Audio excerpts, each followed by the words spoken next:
Trevor, if you want to grab back here. All right. Good afternoon, everybody. It's Thursday at 5 o'clock.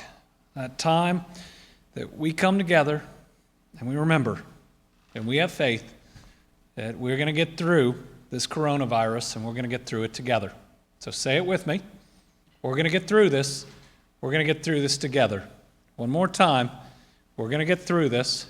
We're going to get through this together. We're going to get through this together because we've got what it takes. We are strong enough, and no matter what they throw at us, we will make sure that we make the right decisions, that we do the right things. We make sure we protect the lives of Kentuckians, that we are our brother and our sister's keeper. We're going to get through this. We got a lot to do today, so I want to do a couple quick reminders at the very top. Number one, fill out your census. We are now tied at 13th. Connecticut has snuck up on us. And I remember watching a couple Final Fours that I wish I could take back from Connecticut. I don't want them to beat us in the census. I don't want to ever lose to Connecticut again. Let's make sure that we fill out our census, and it is going to be so many federal dollars, so many opportunities are going to come down to how many people get online and do this. It just takes a couple minutes. Just a couple minutes to move your state forward. Second, go online for your absentee ballot. Remember, it is still a dangerous time. The safest way to vote is for a no-excuse absentee ballot. In other words, you get on here. It takes about a minute. I've already done it, and then they will mail you your ballot. It is that simple. There should be no excuse. Voting is one of the bedrock principles of our democracy. Go online today and request it. I know we had well over 100,000 requests already. We ought to do better than that.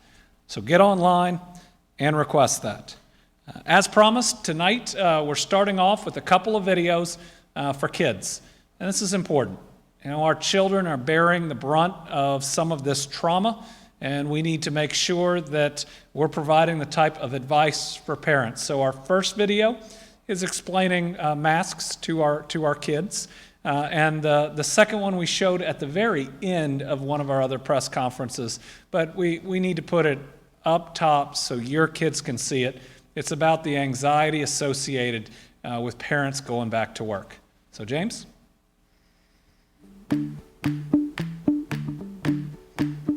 Hello friends, Monster here. We're going to teach our friends today about, what's this?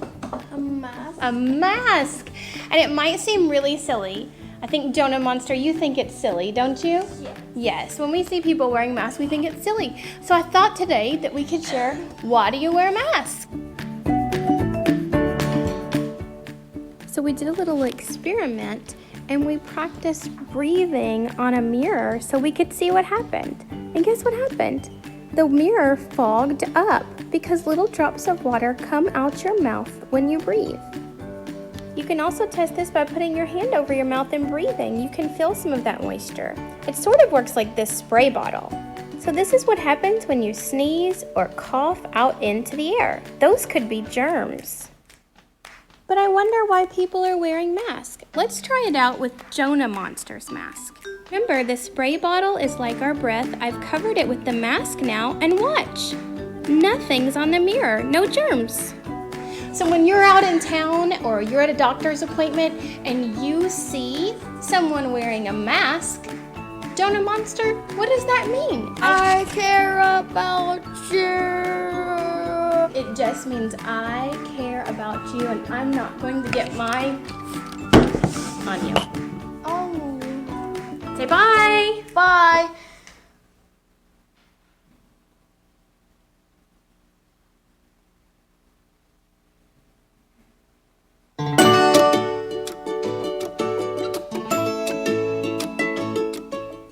Hi, I'm Dr. David Lord. And I know things in your family have been different the past few months, and now some people are going back to work.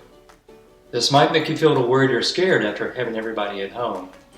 But I want you to know there's some things you can do that'll help you feel better.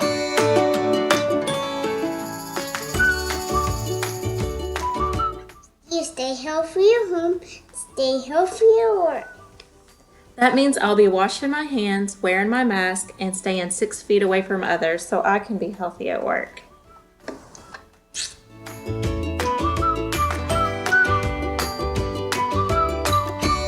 Talk about your parents with the grown-ups inside your house.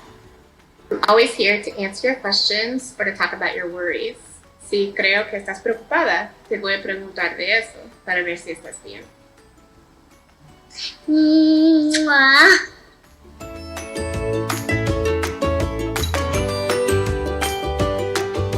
Get on a regular schedule every day.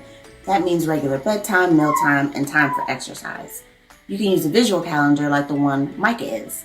And don't forget to put in the fun stuff like arts, crafts, play, and snacks. Arts, craft, play, and snacks.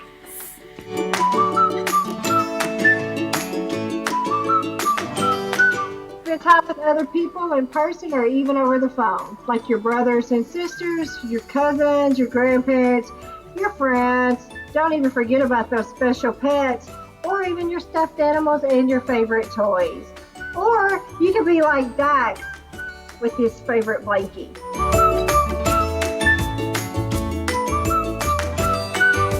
Even babies can cope by cuddling, singing or humming, and holding a stuffed animal or a blanket. If you're older, you can try staying busy with playing a game or arts and crafts, exercising or dancing, or just reminding yourself that while you're being healthy at home, your parents are healthy at work.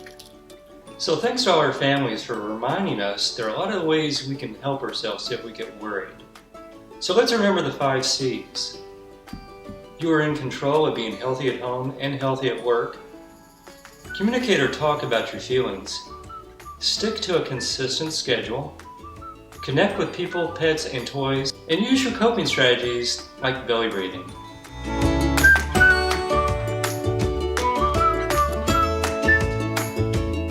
All right. We hope for parents, especially parents of younger children, that was helpful. It will be on our website. And now if you want to start moving them away from the TV as we go into some of the rest of our topics, I'm going to give you a few minutes before getting into the meat of what we're going to talk about tonight to do that, but I'll make a few announcements while we're doing it. Based on talks that we've had over the last several days and based on an extensive proposal that there have been some additions to, we can announce that Kentucky Kingdom in Louisville will be able to open the week of June 29th. It will look very different. It is a very extensive proposal. We appreciate the operators working on that with us. Also, we believe that week that we will be able to have the type of protocols together to provide guidance for a limited opening of pools in Kentucky. Again, it's not going to be easy to meet that guidance. We don't have it fully out, but we will. By that point, there will be very limited capacity, and we'll have to ensure that we can meet social distancing guidelines. So we will be getting that together, and it will give folks time. That does not mean that a city will or will not choose to open public pools. It is a very limited period of time. There is a huge hit on budgets, and even in states where they have taken this step, many cities have not done it. I ask you to trust in your local leaders on how they choose to do that. All right, so if the kids are away from the TV, let's start where we need to start. We've lost over 400 Kentuckians to this virus, but our country, our nation, has now lost over 100,000 Americans. That happened, I believe, mid to late yesterday. 100,000 of our brothers and sisters in this country. Doesn't matter exactly where they're located. Those are lives lost. Those are our fellow countrymen and women lost. And that number, these days we see lots of numbers, but it's staggering. And just looking at the numbers, it is more Americans than we lost, I believe, in Vietnam and the Korean Wars combined. And it's getting pretty close to the number that we lost in World War I. That is a profound and difficult and devastating loss each of those individuals with a family and a community across this country that's in pain. So while we are reopening, and we're going to reopen safely, we have to recognize that this was never just a flu. And the steps that we took, the pain that we've gone through, every sacrifice we've made, it was not only necessary, but we still had significant and profound loss. Now, how in Kentucky can we view 100,000 people lost?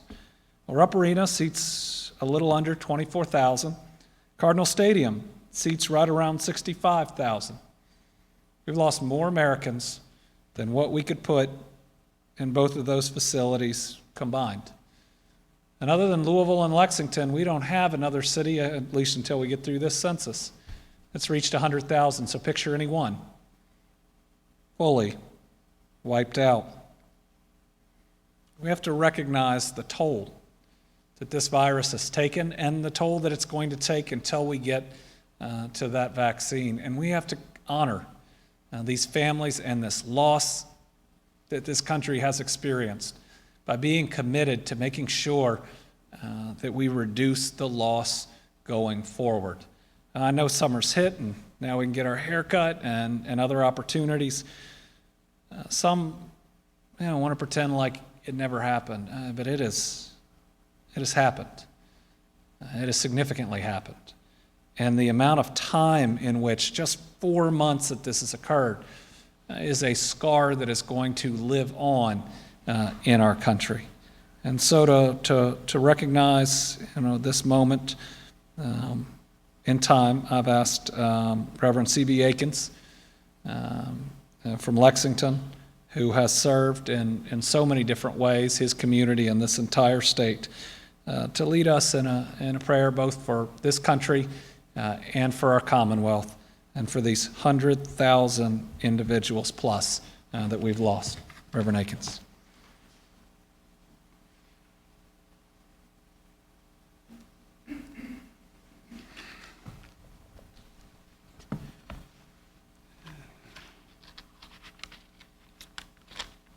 Let's pray together. Eternal God, the God of all people, because you are omniscient, there is nothing we can tell you that you don't already know. So let me start by thanking you for clearing up busy schedules, to allowing us to pause to collectively acknowledge you today. We are aware that not all storms come to disrupt our life. Some come to clear our path. Your ways are not our ways, and your thoughts are not our thoughts. Isaiah reminds us that there is no searching of your understanding. So we did not come today to call you on the carpet to explain. We came to thank you for your power and willingness to sustain. Worldwide, COVID-19 has claimed 350,000 reported deaths, 100,000 in the United States, and 400 in Kentucky. These are staggering numbers of the arresting reality of this horrific pandemic. Still, I refuse to be guilty, either as a messenger of God or a man of color, of not mentioning the racial pandemic that has been devastating a segment of your people in this country for over 400 years, emboldened now afresh by people in powerful positions, public places. It is not that the minority population has been silent, but rather that the majority population has been deaf. The high number of deaths from coronavirus has been needless, and the continuous deaths of innocent black men and women in this country is senseless. Frantic searches are underway in laboratories around the world for a vaccine for COVID-19. But even if one is discovered, and I pray it will be, but if we ignore the cure for that pandemic, as we have ignored the cure for the racial pandemic, having done so for political, economic, and aristocratic expediency, then all efforts will ultimately be in vain. I pray, God, that you strip us of the false assurance that grows from pride in our powers and ignorance of our ignorance. After you strip us, then bathe us in compassion, so our shared pain will generate a powerful passion that will eventuate in reaching a divine purpose. As dark as this day may be, I am assured you did not bring us this far to leave us now. Hatred, divisiveness, and even death are but finite happenings. We cling to an infinite hope. You've already given us the panacea for this and all pandemics. You have told us what is good and what you require. That is to act justly, to love mercy, and to walk humbly before our God. You have not given us the spirit of fear, but of power, of love, and of a sound mind. If your people who are called by your name would humble themselves and pray, turn from our wicked ways and seek your face, you've promised that you will hear from heaven, forgive our sins, and heal our land. Comfort us, O God. Guide, guard, and govern us. God of all nations, known by many names, do it through Christ Jesus, my Lord. Amen.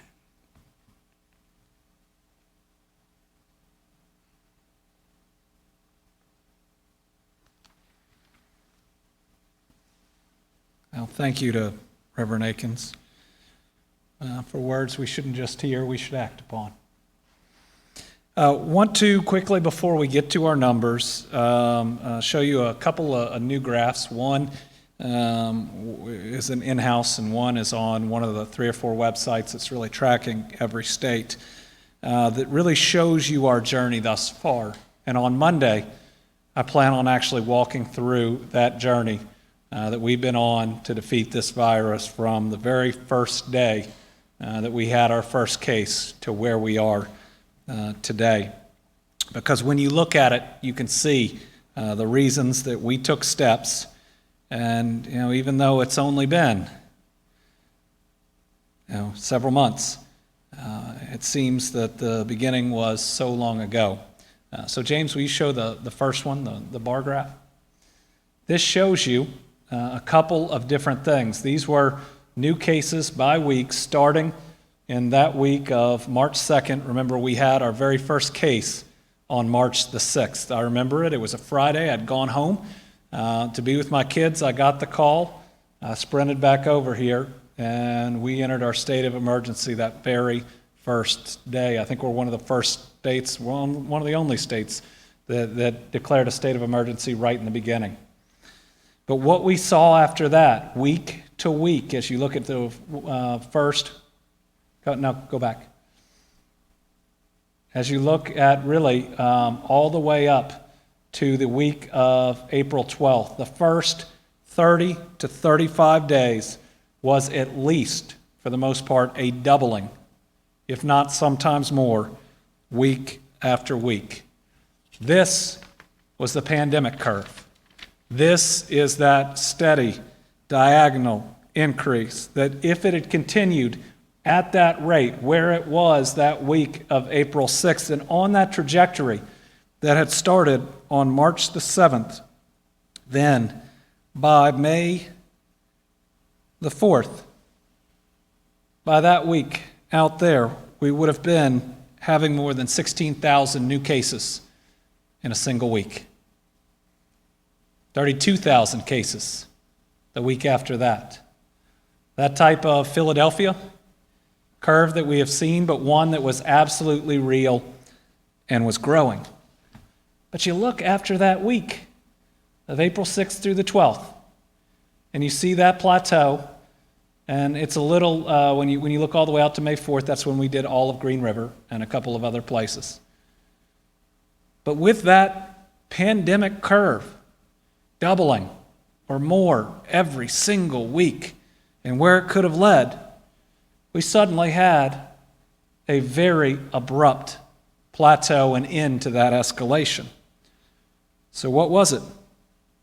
Well, roughly 2 weeks before that week, we started Healthy at Home. After gradually stepping into things, we launched Healthy at Home. We had to close at that time a number of businesses that are now reopening.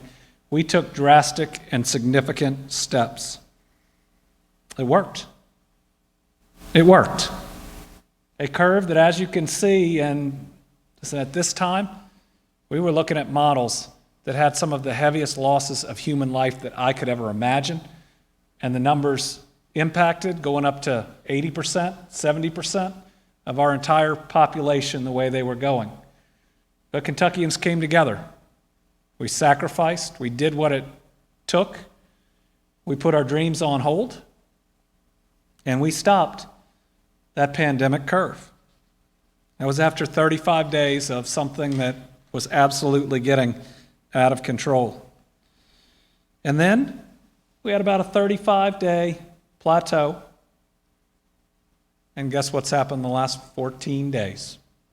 As recognized by a number of different groups that track this, we now have one of the better declines over the last 14 days, and it continues today, even with a ton more testing than we have seen. It shows the steps that we have taken have not only worked, but I believe it was Vox today had us, based on a panel of experts, in one of the best positioned states to reopen. Because of the people of Kentucky, we are in, while it is still very fragile, a better place after having not just stopped, not just flattened, but they're now calling it crushed a curve. We are in a better place, but one where we have to remember the lessons that we've learned. Let's look at the line graph. And this is from a separate group that's looking at it.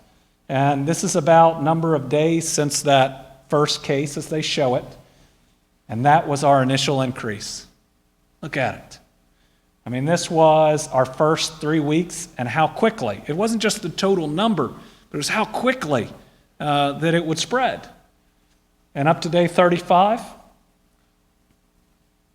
we saw a continued increase. Now, we had put in some changes early on, some gradual ones that may have slightly impacted it, but still, that is that significant doubling or more every week that we were seeing. And imagine if you continue that curve, what it looks like. But again, right around day 35, we've been about 2 weeks into Healthy at Home. Here's what happened. Again, a little up, a little down, but that direct diagonal increase stopped, came down, and was basically flat with different days of increase and decrease. And again, that top point right there is the day that we did all of Green River. And after having plateaued that for about the next 35 days, we finally start seeing the decrease. Now, this is a publicly, this isn't one we do. That last little increase you see is they took all 3 days that we announced on Tuesday, and they put them into 1 day. They didn't give us the 0 for the 3 days to put in that graph. So, in fact, that graph, if you do the about 120 we had each day, is still going down per day. So, there's no question if we go back into time, while the steps that we have taken have caused us significant economic hardship. Can you go back to the last slide? And they have. I recognize that they have caused us significant economic hardship. Go back one more. If this curve had continued, it would have been an even more significant and devastating loss of life, where this would have moved through our Commonwealth rapidly and would not have spared those that are out there. So our goal now is to keep this decreasing, is to try to make sure that once we initiated Healthy at Home, we stopped the way that that curve was moving, and that we continue that decline. But now we are where we are, now that we have enough testing, now that we're going to have the contact tracing, now that we're reopening. I want to make sure that we don't try to rewrite history about what we faced. An international, worldwide health pandemic that is deadly, that's devastating, and that's aggressive. And I want to make sure that we remember what our sacrifices were for, and that people don't try to negate them for political gain or anything else. What we have lived is very real. The steps that we took were very necessary, and we're going to walk through all of them. But what I'll say on all this is, it doesn't just prove that Healthy at Home worked, and the CDC is saying it, and U of L is saying it, and UK is saying it, but the people of Kentucky came together to help save each other, and to date, they have.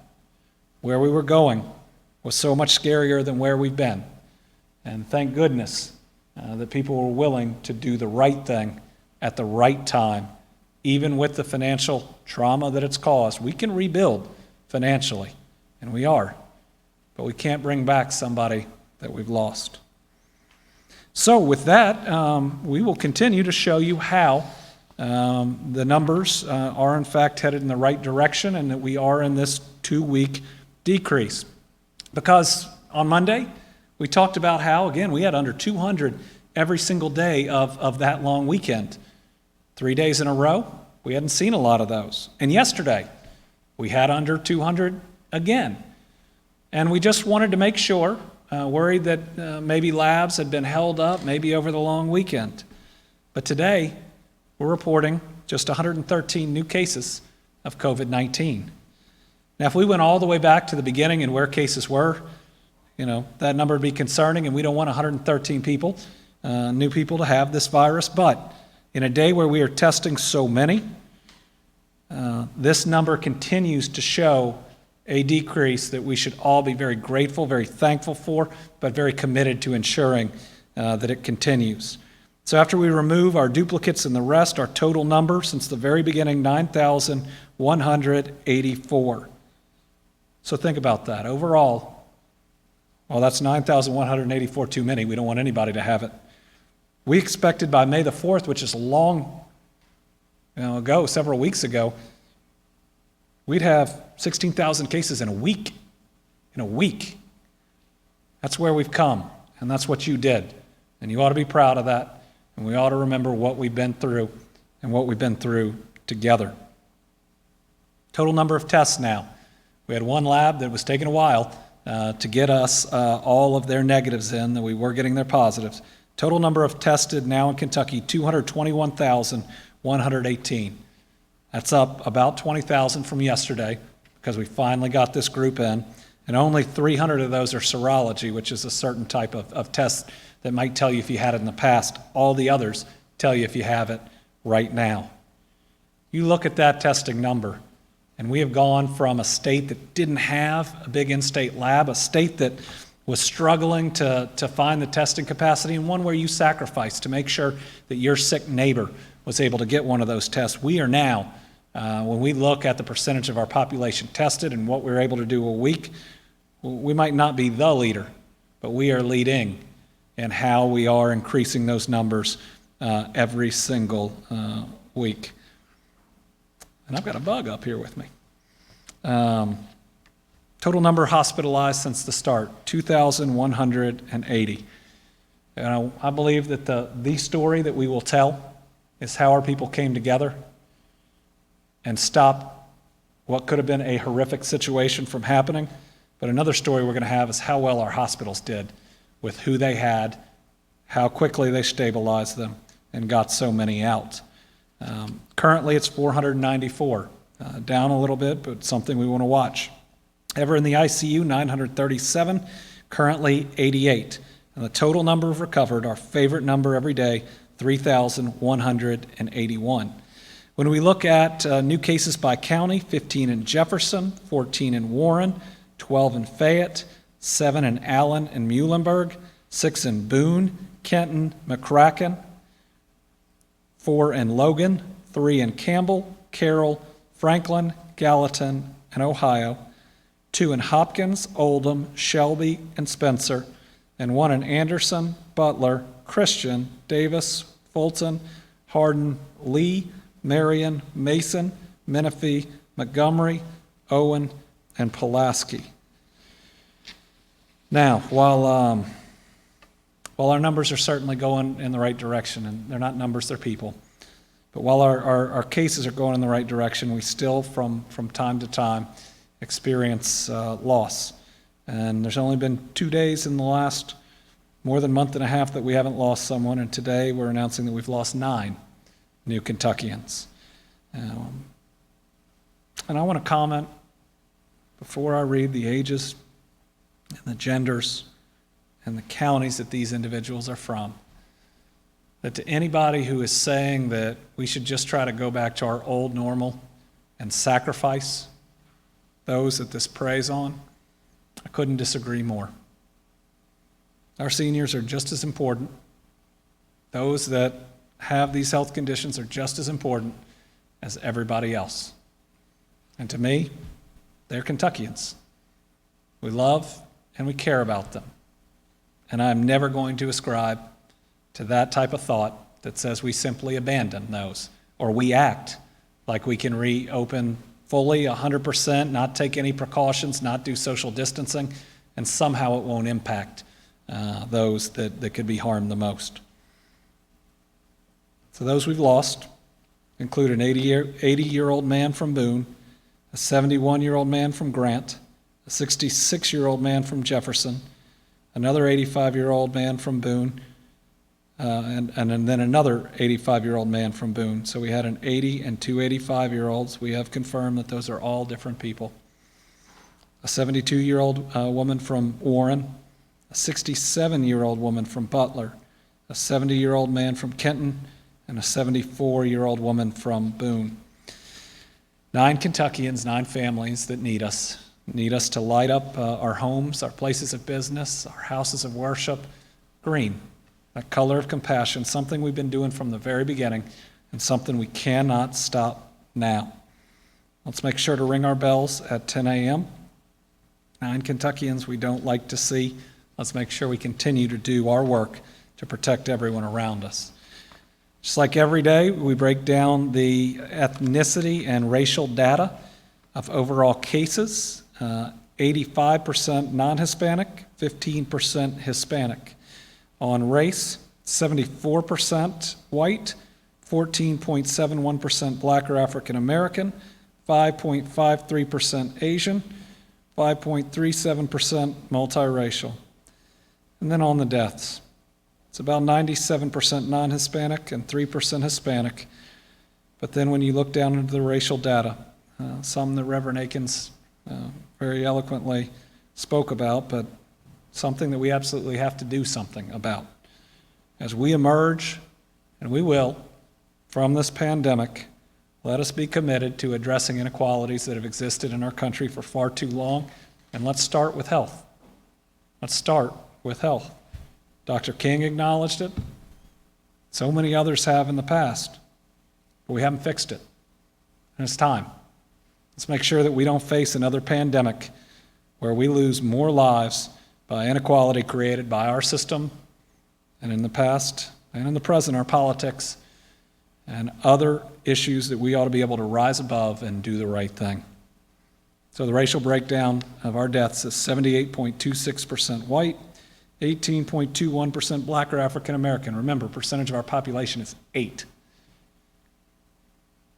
1.9% Asian, and 1.63% multiracial.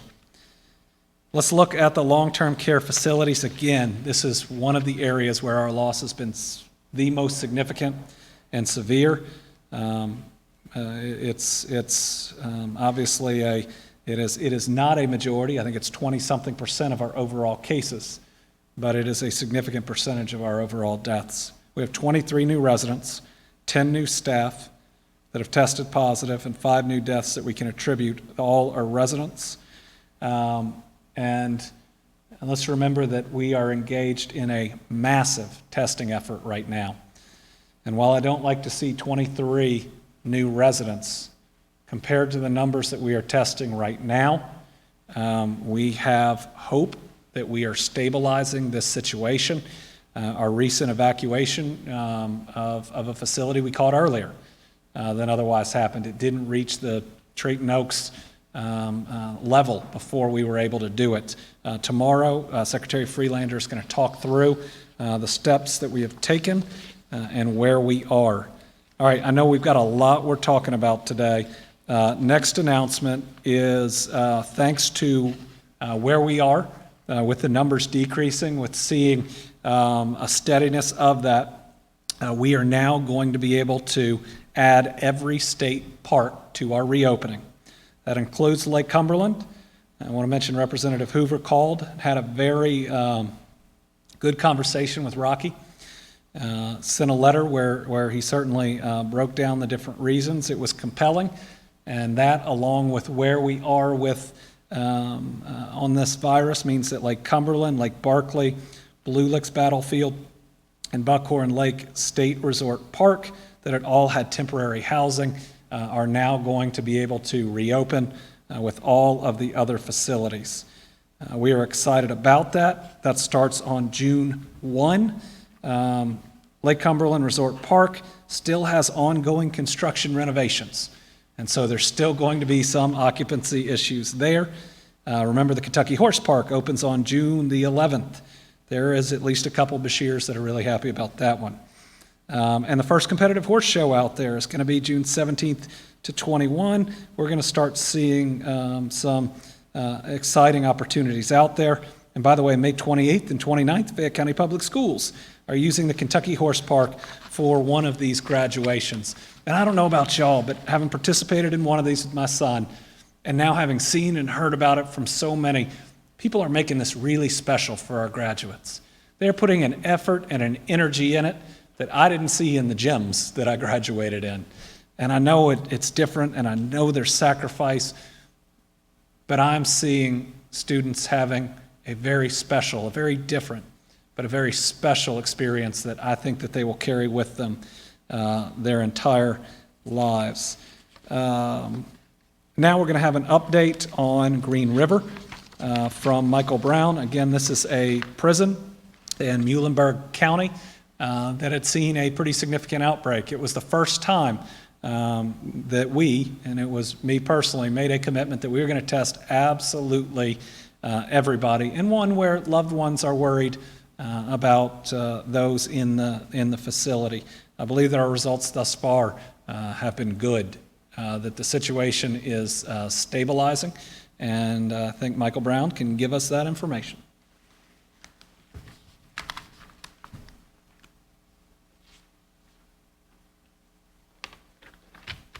Thank you, Governor. And as the Governor mentioned, along with the rest of the state, and when this outbreak, when this virus hit us, no one exactly knew where it would take us. And when we first heard of news of its introduction into a correctional facility down at Green River, and there was a rapid spike in cases, it was a new world about how to deal with it and how far it might go. The numbers today reflect that the courses of action by the local health department, by the team led by Dr. Stack, by the correctional officers and supervisory people at Green River, and in fact by the inmates themselves, have led to this certainly leveling off to a great extent. The numbers speak for themselves. 2 weeks ago, we were able to report that there had been 50 reported staff member tested positives, and 356 inmates had tested positive. That was 2 weeks ago. Today, we're reporting that 362 inmates have tested positive. That's a rise of 6. I'll explain that in a minute. And 51 staff have tested positive. That's total. And a good number of the staff has recovered, and we believe that a great number of those inmates we're going to start to see recovery, be able to report that they have recovered. We divided that population down there into 4 segments: those who were vulnerable by the CDC standards, those who had tested negative, those who had tested negative but had been exposed, and those who had tested positive. The new cases, those 3, 4, 5, 6, since in these past 2 weeks, all came from that group that we had tested negative but had been exposed. And this is I think Dr. Stack could explain it, but this is the process of the incubation period of the outbreak. But the good news further is that we have no staff or inmates in the hospital out of the Green River complex. It peaked at 9, and today there are none. And more importantly, the lessons we learned from Green River as applied by the Department of Corrections across our overall institutional population, of those other 11,000 or so inmates, we can only report only 1 other inmate positive test from our other 12 institutions, and only 2 other staff tests from those institutions. So it's an example of a plan implemented under stress, but one that worked. And hopefully the lessons learned here can be applied in the future for the safety of not just this population, but for the entire state.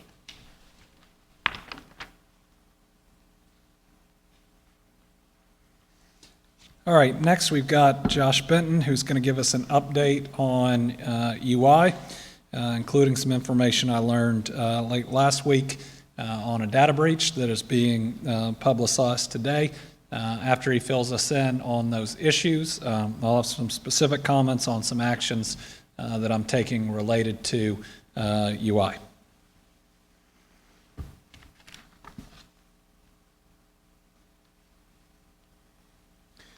Thank you, Governor. First, before we get into the information on the security incident, just an update on claims, specifically March and April claims. This week, we have been able to process over 15,000 March and April claims that have been held up. We are continuing to focus on that. I think the progress is a result of just a refocus on how we are addressing those and are putting our most seasoned staff on the most difficult claims. We know there are still a significant number of people that are under investigation, as it's called in the UI terms, but that simply means that there's something missing or a piece of information that is inaccurate that has to be investigated and reviewed in their claim before determination can be made. As we've talked about before, what is remaining are some of the most complex and difficult claims to be processed that have to be processed manually. And so we have put our most seasoned adjudicators on those cases so that they can be reviewed and processed as quickly as possible. Now, to discuss the data security incident that the governor referenced, and first, just to make a statement that we have, more so than ever as it relates to unemployment insurance, taken significant efforts to protect individuals' personal identifying information. We work daily with state and federal law enforcement to review our system, to keep us apprised of common concerns that we're seeing across the country as it relates to unemployment insurance. And so this is something that is constantly reviewed. It is a high level of importance, and it always has been. But to report, on April 23rd, around 9:17 in the morning, our Office of Technology Services was made aware of a potential vulnerability in the UI portal. We immediately spoke to the individual who reported this incident, and according to the report, they could view identity verification documents that had been uploaded by other UI claimants. Working with the Commonwealth Office of Technology, our technology services office prevented any further incidents by taking the UI portal down completely at 11:30 a.m. By noon, we had a temporary solution that prevented all unemployment claimants from viewing any identification documents. By midnight that night, the security team that had been established had created a software patch to resolve the issue. It's important to note that April 23rd is the only date that this was ever reported to us. We have not received any reports of it since. And so, from all indications, the patch that was created that evening was successful. It's also important to notice that there were 2 verifiable reports that this happened. And it happened only with UI claimants. There are no indications that the UI system was infiltrated from the outside, that this was only a situation that could be potentially viewed by other UI claimants. It's also important to know that not everyone who logged into the UI system that day would have had this experience. It's only for individuals who had navigated through their account summary to view UI identity documents. And so we feel like there's a very limited number of individuals who could have experienced this, but with that initial verified report, we acted to take the system down as soon as the incident was verified, and the individual who reported it explained to us what they saw.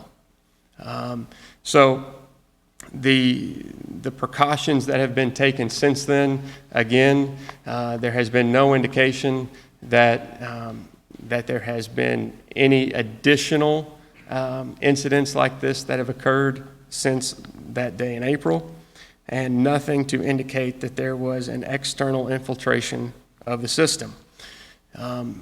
Since then, there's been an ongoing technology investigation just to make sure that our systems are secure, especially as we've seen reports across the country of more significant data breaches that have happened that have been external in nature. Again, we take this very seriously. I think it's important to know for those who did file a claim for unemployment insurance that this revealing of data could have only happened to the individuals who had uploaded identity documents, and that would have been prior to April 23rd. Identity documents move through our system, so they're not always all there at the same time. Once they're verified, they're processed, and they're moved on. So it's a limited number of UI claimants that even could have had their identity been accessible. So we have notified the major credit reporting agencies that this has happened, and we will be sending direct information to those who may have experienced this data breach. We'll be sending information to them directly with instructions on checking their credit report, on reporting potential identity theft.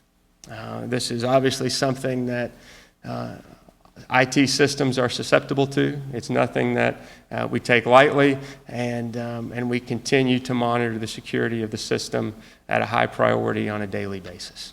Thank you, Governor.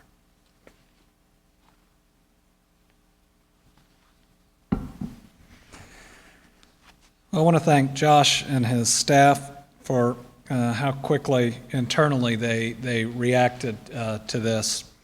But I do want you to know that I'm not satisfied by the response. That while there is no indication that anyone has been or will be financially harmed, I do believe it took way too long to provide public notice. This was back in April. And so I've asked the Inspector General from another cabinet to create independence, the Transportation Cabinet, who served in the Attorney General's office ultimately over the reporting of all data breaches, to take a look at this, to ensure that our software is where it needs to be, and to review the practices and procedures. I want to make sure that we respond quickly, and we respond correctly each and every time. And I'm excited about those 15,000 claims, but I know people out there are suffering, and I know that we haven't reached everybody that we need to. So I'm also announcing tonight that I'm going to make some changes to make sure that we see some different results moving into the future. Specifically, I'm going to be reorganizing our cabinets and moving the unemployment insurance group to the labor cabinet where it used to be. There are more resources and folks that are trained on the outside that can come in and help. It'll give us an opportunity to have some additional leadership that can come in and help direct us to where we need to go. It's important that people out there know that we are taking action, that we don't take anybody's delay lightly, and that we are going to make sure that we get our work done. Your claim is important to me. If you are suffering because we haven't processed it fast enough, I want to take steps to make sure that we can. All right, finally, in an unrelated to COVID announcement, but as we move out of this important, we're making some investments in infrastructure all across Kentucky, with more than $5 million in grants going to Kentucky cities and counties. Hart County is going to be receiving $1.5 million of community development block grant for their wastewater treatment facility. City of Lancaster is going to receive $1 million to improve their sanitary sewer system. Perry County is going to get $1.169 million in conjunction with another $604,000 for the Vico wastewater treatment plant. The City of Edmonton is going to receive $500,000 paired with another $4.5 million in local funds for their water storage and distribution system. Estill County is going to currently loses 39% of all water produced at their treatment facility plant. A project we're working on will provide clean, more efficient water to 215 businesses and 3,600 households. And then in Manchester, there's a $126,000 ARC grant to help the Goose Creek sewer line, which is exposed and at risk of damage, so that it can provide safe, reliable sewer to 25 businesses and 150 households. As we are reopening, we know that infrastructure is absolutely critical to making sure that we can create the jobs and help our communities thrive. We are not stopping the other jobs that we have to do during this crisis. We're going to make sure that we're continuing to pay attention to our local communities. All right, so with that, we will open up, and I'll go over. We'll make sure we take at least 15 minutes of questions to our reporters, Karen Czar, Phil Pendleton, Stu Johnson, Lawrence Smith, Mike Valenti, Joe Ragusa, and Joe Sonka. And today we'll start over with Karen. I just want to make sure I'm clear in reporting this. If you Sorry? were affected by the breach, you will get an email that says everyone is filed on All right. to double check. So If you pinpoint everyone who was affected. So we do not know yet, and we don't believe yet, that anybody's data has been used to harm them. And so what you do in these data breaches is you try to figure out anybody whose data could have potentially been seen, and then you advise that group. And I know they're working on that right now. The amount of people that will get the notice will be much larger. And I believe right now it's all based on just a handful of reports of individuals who were on there for legitimate reasons to file their claims that were able to see sensitive documents from other people. We don't have one report of an external group seeing it or a con artist using it. We want to make sure people know, and then we have full disclosure to each and every one of them. But if you don't email, then you're okay. If you don't get an email or a letter, then your documents weren't on the system at that time. But if you do get one, know that right now it's out of an abundance of caution, but you deserve to know. And it's like all the other ones that you get, each and every day. I get them from Yahoo because I still have a Yahoo email.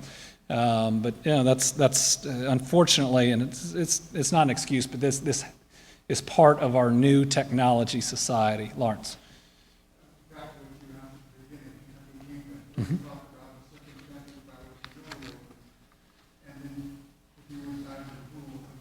Okay, the circumstances that Kentucky Kingdom will be able to reopen is based on their 300-plus page sets of guidelines, along with a few new ones, I think hand sanitizer stations, and then a phased reopening where I think they're going to do half the park in the beginning. But it's based on what they provided with Dr. Stack's input, and then a very strict set of guidelines. In many ways, it's very similar to what Churchill provided to us that allowed us to move forward there. So that proposal is an open record. If you haven't already seen it, we can provide it to you. Stu. With the state parks this summer, we stressed about wanting people to stay in the state. Is there any concern that you could have too many people in a lodge, too many people trying to do check out? Is there too many people sitting on the lodges? That's a good question. It's about our parks opening and lodges, and are we concerned we have too many people? We're going to monitor that very carefully. We're going to look at our bookings. We're going to make sure that we don't have the density that's there, and then we're going to police social distancing. In our state parks, knowing with our state workers that we can do the right types of training and that we're exhibiting all of the best behaviors. I have a lot of confidence that our state parks can do this the right way, and my goal is for them to be a model for other people on how to do it. But it's going to be important that we promote that when you see something wrong, you got to speak up. Because if you don't, that virus could be spreading and spreading and spreading and spreading. I was missing some of these questions from a WHAS viewer. Can someone ask the governor what he plans to do for the mass evictions that are going to start happening on June 1st? This is some misinformation that's been out there. My order preventing evictions does not expire on June the 1st. It will continue. If we need to clarify that in writing, we'll clarify that in writing. This virus is still out there. We're going to make sure that order does not stop. Any thoughts yet on the plan submitted by the Kentucky State Fair Board? I haven't seen it yet. I think it came in today. Representatives from the Attorney General's office are appearing for the General Assembly's Interim Joint Judiciary Committee next week on the topic of executive powers under KRS Chapter 39A. Those are the governor's powers during an emergency. Has the governor's office also been invited? No, we haven't. No, we haven't. To comment on the governor's powers during an emergency. And if it's that the Attorney General is the chief legal advisor, I was in that role for 4 years. I have respect for our current Attorney General. He's done it for about 4 months. I would hope that we don't simply choose who comments on those powers based on party, but we actually want to have a real discussion on it.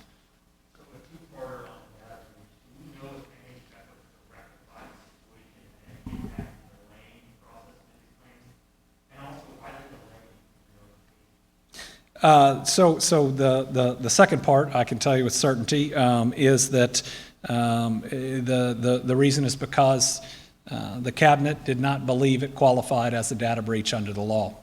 I do.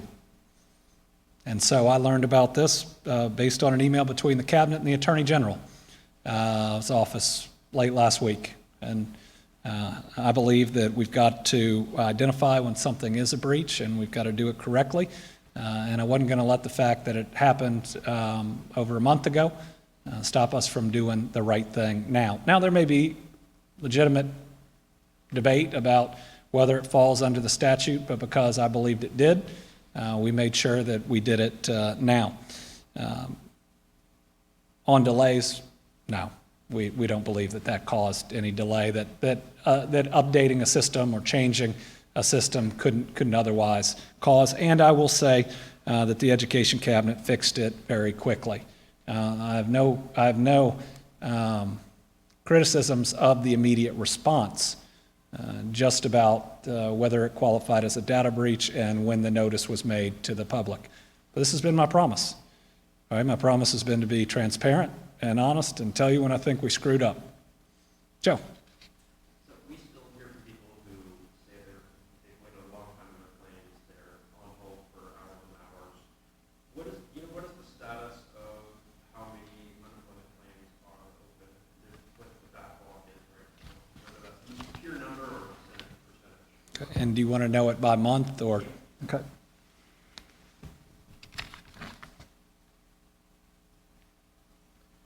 So for March, the backlog is, as of today, just over 10,000 that are still being reviewed for determination. And then for April, it is right around 30,000 that are still waiting on a determination. And essentially, it's either they're waiting to be reviewed just because of the volume that have to be handled manually, or there's a lot of back and forth that have to go on with some of these claims, whether it's with an employer or the individual to verify information. But 10,000 in March, 30 remaining in April.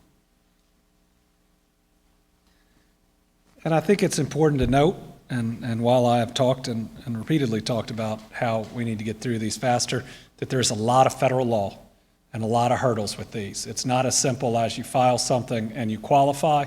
Federal law makes us take a number of steps, and what we're starting to see in the federal government is them saying, wait, you guys are doing this too fast. And so I want to flag to you all that I think I see the narrative out of Washington changing very quickly from how long it's taking, which we're talking about, which is what I'm concerned about for people, to how quickly states like Kentucky are doing it.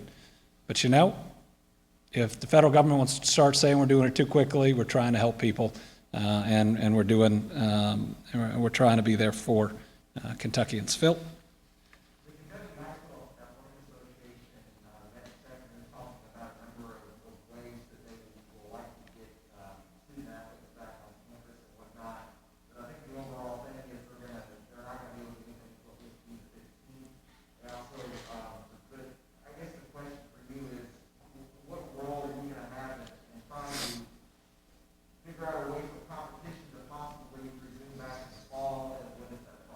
All right, the question's on the Kentucky High School Athletic Association, which commented on our youth sports plan. We provided it to them. They made some suggestions. We incorporated those. And I think we're thinking all along the same lines. They're looking through different sports, some of them easier to get to competition than others. You look at a very low-touch sport like tennis with an ability to get to competition. You know, one interesting thing is a lot of the lower-touch sports are spring sports. Right, and we're coming into the fall at a time where we have this virus, so I know they're thinking through those as well. What I hope is that people are willing to be flexible, that we don't just think that we have to have a sport in a certain month, especially look at what's happening in the pros, simply because we've always had it in that month.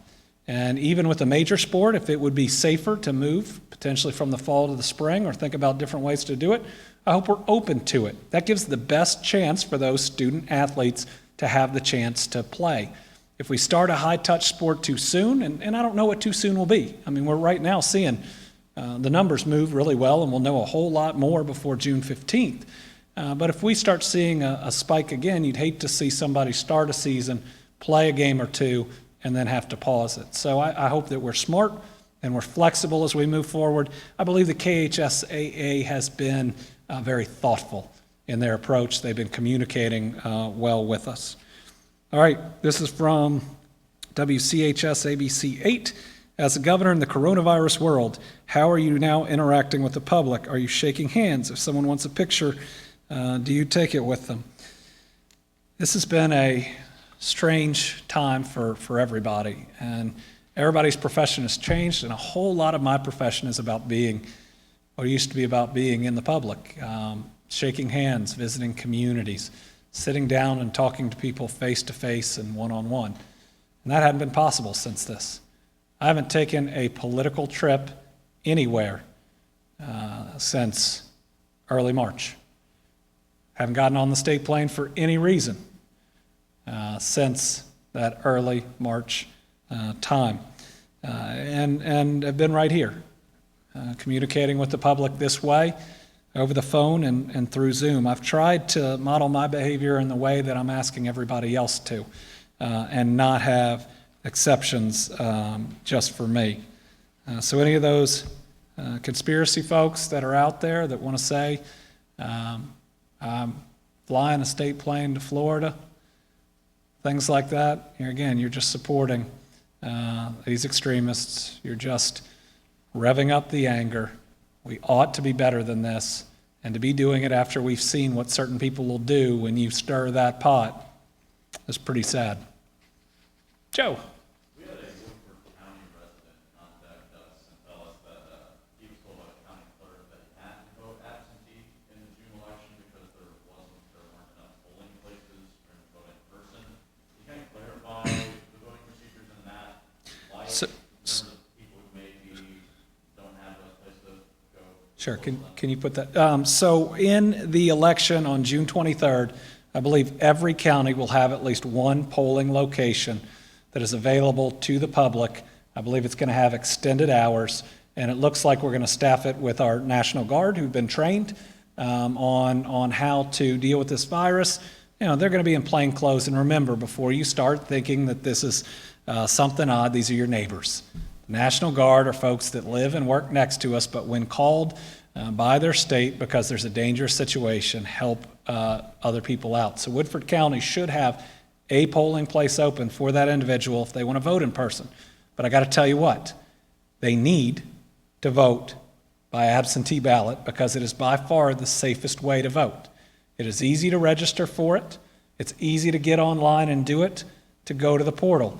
I believe that people are going to be putting themselves needlessly at risk if they go to the polls. Now, if there is a reason that they can't vote absentee, if there is, you have to have an address. And so if there are challenges there, that's why there have to be those physical polling locations. But I want everybody who can to get on to vote absentee. And I know the State Board of Elections can work with this individual if they're struggling to do that. What is the status of historical horse racing facilities in the state? We are actually reviewing a proposal that just came in on that. I don't think we have a comment on it at this time, but we do have a proposal that is in right now. Earlier this week, I was asked about Senator McConnell's desire for liability protections, and I said I needed to know what they are. Said liability protections will not include gross negligence or intentional behavior, but everything else will fall under the liability protection. What are my thoughts on this? Something I'd want to think through. Gross negligence takes some really, really significant conduct. I want to make sure that any liability protection, which I think can be reasonable if people follow the rules, if they do all of the right things, and this still spreads, that's something that I think is worthy of debate. I just want to make sure we don't pass something into law that lets people ignore the rules or get around them in different ways. And I'm sure that that's what Senator McConnell wants, or what I hope he wants, and that's to keep people safe. All right, let's start again. Karen?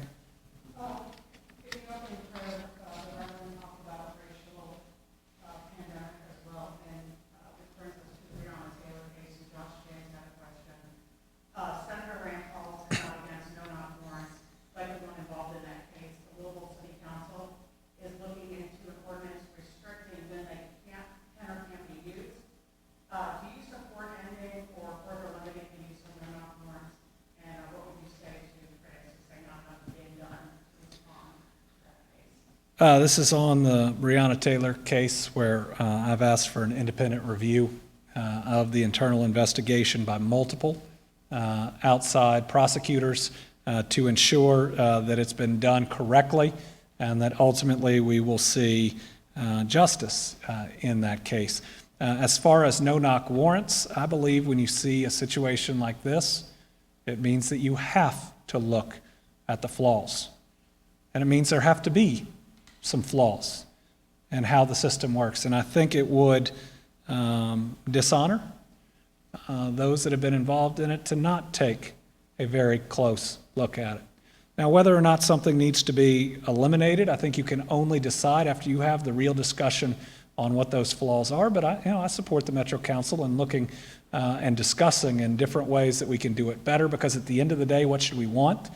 For this not to happen ever again. To not happen ever again.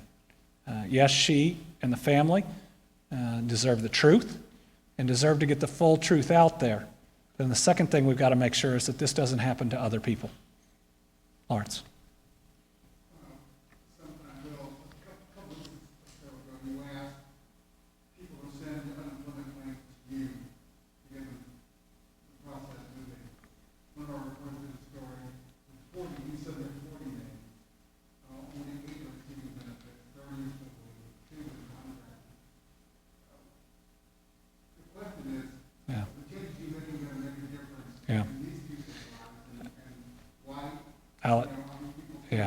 I'll admit to you, Lawrence, I personally didn't know about that list. And if it was sent and those people haven't been helped, I apologize, but I'll fix it. I should have known about it.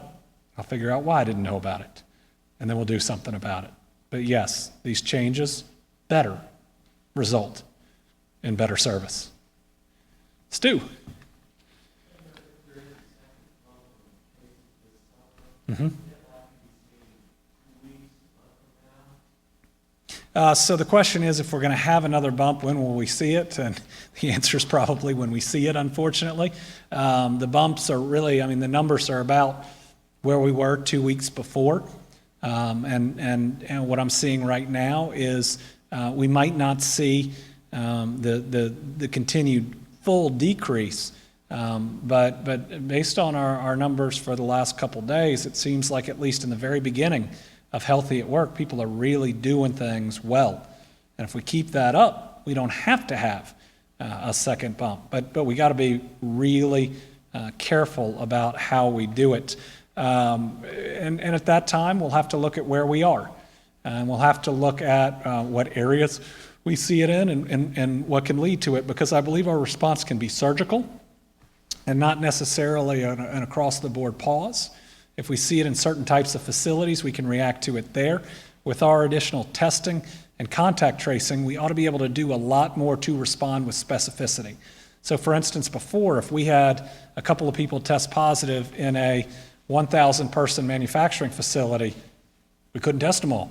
There weren't that many tests in the state and in multiple states at the time. Now we've got the ability to do more of that type of direct testing, tracing, isolating when we have to. So it's going to be one where we have to very quickly analyze, react, and address, and then evaluate as that moves forward. But I think Green River, I think Western State Hospital show that with the right practices you can stabilize and reduce, even in very difficult settings, these outbreaks, and I believe we're going to be seeing that in our long-term care facilities too. Yeah, it's about visits and prisons, and if I can throw in long-term care facilities, it's just still really risky. And with families at Green River, I know they're upset, and they have every right to be upset. I know they don't think I care, and I do. But right now, allowing visitation could take a stable condition and make it unstable. And yeah, it's a tough decision, knowing that people have been so scared, and knowing that they care so much, and knowing that they really want to see that individual, and they probably feel like they're not getting all of the real information. But Green River was started by one individual walking in with the coronavirus, and look at where we are right now. Joe.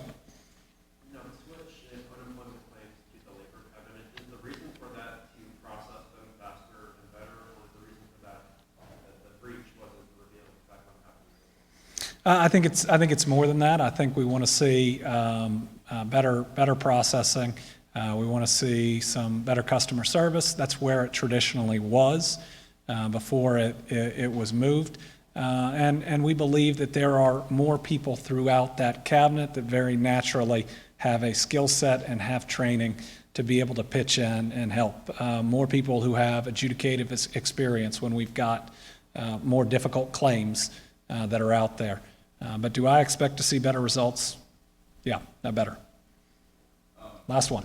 My question, I'm going to ask it from the perspective of both state parks reopening on June 1st and pools June 29th, which we talked about, especially with Lake Cumberland yesterday. What has changed in your mind to allow for those facilities to reopen when you've announced they? So the question is on the parks that we are now able to open that we were otherwise holding. A couple of things have changed. Number one, now that we look back, remember I said it may take us 3 or 4 or 5 days to determine if we were on a decline. We think that we are, and it's real. We don't know if it'll continue to go down or if it'll stay at a lower level. That our hospitals, again, are being able to stabilize people and get them back home a lot faster. We have more facilities that are out there that are willing and can take people in. And then my Commissioner of Public Health said he thought we could get by without holding them and opening them to the public. And what we do is we follow the science, we listen to the public health, and we make the best decisions that we can. All right, we went over today, but we had a lot that we announced. I hope everybody has a wonderful evening.